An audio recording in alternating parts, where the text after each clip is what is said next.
So far, Abofuor, we have main challenge in as a market in developing to the standard there will be any budget.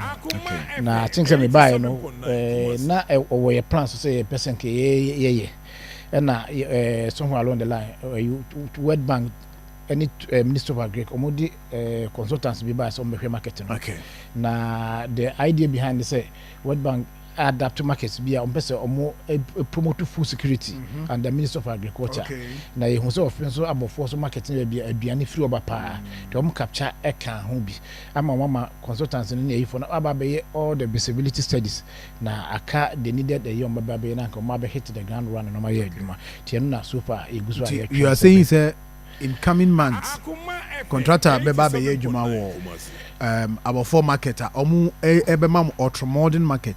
so the one mobile economic any basis and nanka the minimum senke ba na akwa bi anko started that but umza dey free World Bank over any idea na a lot of things ekum na am na a delay but the assurance that omudi amaya na say ebeye ama within the sort of possible time enti me kai bibi am fa ho ache de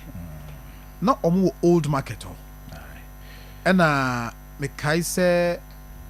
there was an effort na person mu see market and almost see bibisa but na kaso mbebem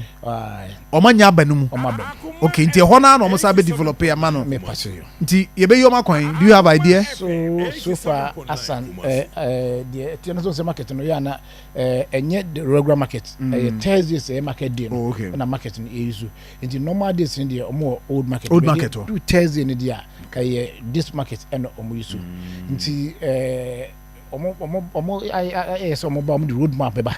no omo akire kwan be faso a ye be na say be bitimi a balance market no any development na obi anya affected but market no I think any person problem e beyond Ghana yeah I say are you for crab by Burkina for Niger for nyina ba be trade and I think says so mutimi ya beboa na na ma ko anyway nti